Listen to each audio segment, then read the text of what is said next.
Hello guys, Yugioh here and welcome to my Yugioh 5D's Episode 1 review. Now to clarify a couple things before getting into anything, yes I've seen Yugioh 5D's before, but I do want to rewatch it seeing as how I was doing the Yugioh 5D's and philosophy videos, and I do want to get back into those, but I feel like I could use a bit of a refresher on the show first just to make sure all my information's accurate and I can be as detailed as possible in those videos.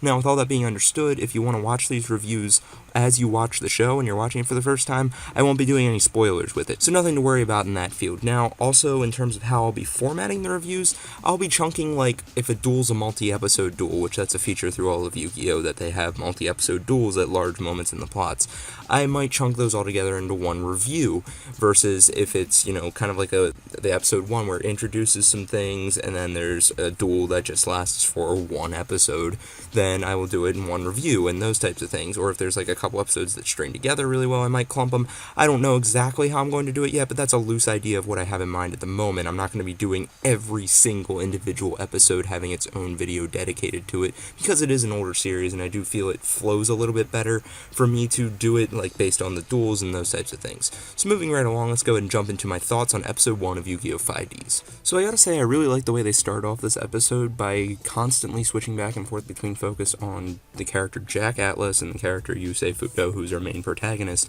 and they draw a lot of parallels between these two characters to be, like, from the get-go with this, because, you know, first we'll see Jack riding in this huge stadium dueling in front of everybody, doing the living meme that is card games on motorcycles, and then we'll see Yusei driving through these rundown tunnels on a D-wheel, as we figure out they're called, that doesn't seem to be going quite as fast as Jack's, and he's talking about the speed, and then later on we find he's trying to upgrade it and everything else, whereas Jack's seems to be this top-performing, high, pristine vehicle, and everything else, so we're getting a lot of, you know, comparisons between these two characters to begin with, which I think sets up their rivalry really well, since it's implied they're rivals here. And I think this constant paralleling serves to reinforce what Yusei's friends tell us within the episode, that basically Yusei could have had everything Jack did, but Jack sort of swept Yusei's opportunity from him.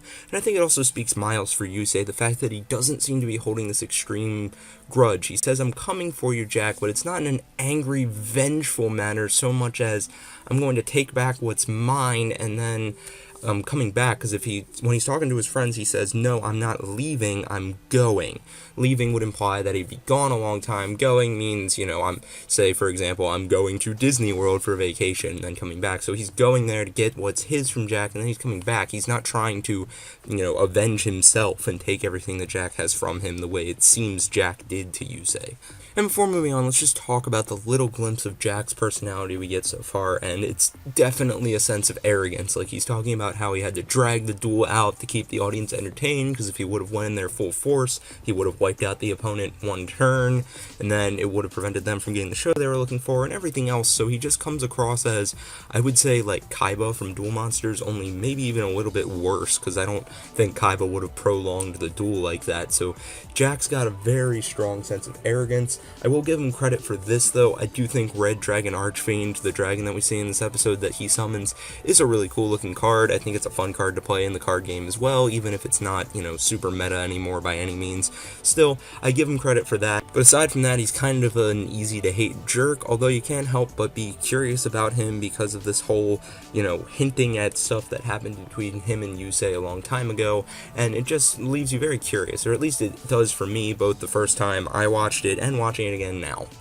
Now let's talk about how the show manages to set up a much more dark and edgy mood than normal for a Yu-Gi-Oh show, in that all of the colors are very gray, and there's not a lot of vibrancy to it. Not that there necessarily was a ton of that in GX and Duel Monsters, but it's been scaled down even more. And then if we look at where Yusei lives, there's piles of junk everywhere, there's a lot of scrap salvaging, there's cracks in the buildings and everything else, versus where Jack is, there's this huge stadium, which although still has that darker shading, it's very crowded, people do seem rather wealthy there and happy, versus where Yusei is, everyone seems like his friends and such seem fairly down and those types of things. So there's a clear, huge social class divide, which is something that the previous two Yu-Gi-Oh series didn't really touch on at all, and I think it leaves you very curious about the world that we're living in, because it is sort of a dystopia type of setup, which generally is a very popular genre at the moment, and I think there's a reason for that. It always makes you kind of wonder, how did it get to this point?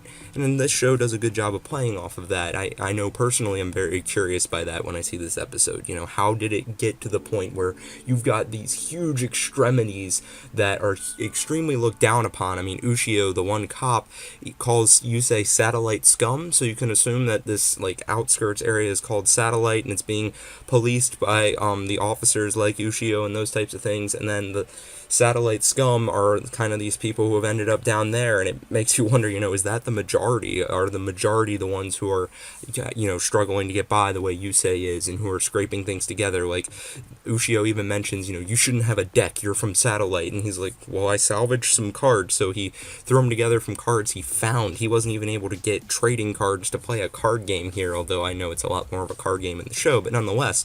And Ushio seems shocked he can synchro summon and everything else, so just that huge class split is what's very interesting to me about the show, and I kind of like the way they did it. I think it allows them to carry over a lot of the themes of Yu-Gi-Oh! And being determined to get where you want to be no matter what, because Yusei seems to have a lot of determination to be able to get out of Satellite, to go find Jack and take back what he considers his, and then even return there, despite the fact that he probably could end up somewhere in that wealthier area if he really, really wanted to, given the fact that he's a Yu-Gi-Oh! Protagonist and they can pretty much get what they want.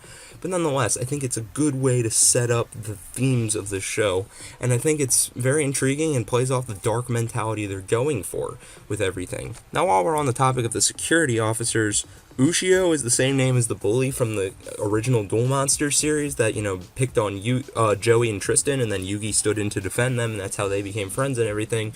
So there's a lot of theories circulating around on the internet about how it's the same guy, and that the time difference between 5D's and the original show might only be 40 years and those types of things. I'm not going to get too in-depth about that because none of it's confirmed, and it would take me at least 10 minutes just to explain all of it, as well as revealing a lot of spoilers, which I said I wouldn't do. So there's theories around it, but none of them are confirmed, and I think it's interesting that they did that just to cause some fan speculation and those types of things. I doubt it was a choice they just made randomly. I think it was done intentionally to at least cause that fan theorizing. Now, speaking of things fans like to talk about from the show, we have card games on motorcycles, the living meme itself, both showcased in the little clips that we got from Jack's duel, and in a much more detail-oriented manner in Yusei's duel against Ushio. Now, my thoughts on speed duels, at this point in the show, are just, I really don't see the point in them. Yeah, it's talked about how you need speed counters to activate speed spells during the speed duels, and how your speed counters drop when you take life points damage and everything else. But I just fail to see so far how it adds that much. I don't think it's all that interesting, and I do agree that it's kind of ridiculous and mockable that they're on motorcycles. I don't hate it. I don't think it takes away from the show. I just don't think it adds all that much either. I'm kind of just neutral on it. I do have to admit the bikes look cool. I like Yusei's red D-wheel. I like Jack's white one, the look of them both, and those types of things. I don't think it's, negative for the show, and I do think the bikes definitely look cool. The D-wheels are an interesting way to add to their once more kind of an edgy approach to the show, or edgier, I should say. Lastly, in terms of character discussion portions of this episode, I wanted to talk a little bit about Yusei and his relationship with his deck. I think it's really well done the way they made them, Junk Warrior and Speed Warrior and those types of things, all of which look like they're kind of these scrapped and pieced together monsters. And then you even had Sonic Chick, which was obviously not a machine like the other two were. But nonetheless, it was kind of a smaller creature that it didn't seem ideal for battle, but he was finding ways to make them work, which I think just does a great purpose in serving to show us what Yusei's character is. And I also really think it helps to aid once more in reinforcing what he says to Ushio, how he doesn't deserve to call himself a duelist because he doesn't have an appreciation for all cards. He was calling Yusei's cards garbage, and Yusei saying, no, every card has a purpose, you just need to find it. And he's managing to prove that by beating Ushio with a lot of weird cards that shouldn't necessarily work together, and the trap card he activated in this episode that had to do with equip spells was extremely situational, but yet he still managed to find a way to make it work within the duel itself and make it useful. And I think this is also a way to pay testament to Yugi's duel against Kaiba in the first episode of Duel Monsters, when Kaiba's like, draw your last pathetic card, Yugi, and he says, my grandpa's deck has no pathetic cards, Kaiba, and those types of things. It's just a nice throwback. that about wraps up my thoughts on the episode for the most part. I would like to throw out one final comment, and that's that the opening, the opening number 1 for Yu-Gi-Oh! 5Ds is one of my favorite openings in all of Yu-Gi-Oh! I like the music that's playing in the background a lot. I think it's very tonally fitting. I like the screen montage that's going on, and I think it's just a really well done intro. I'm not one who goes super in depth about the intros because I'm not very skilled at analyzing them, but I do very much enjoy it. I think it was extremely well done. So as usual, guys, be sure to let me know your thoughts in the comments section down below. If you enjoyed this video, be sure to like and subscribe. If not, constructive criticism is always welcome, and as always, have a nice day.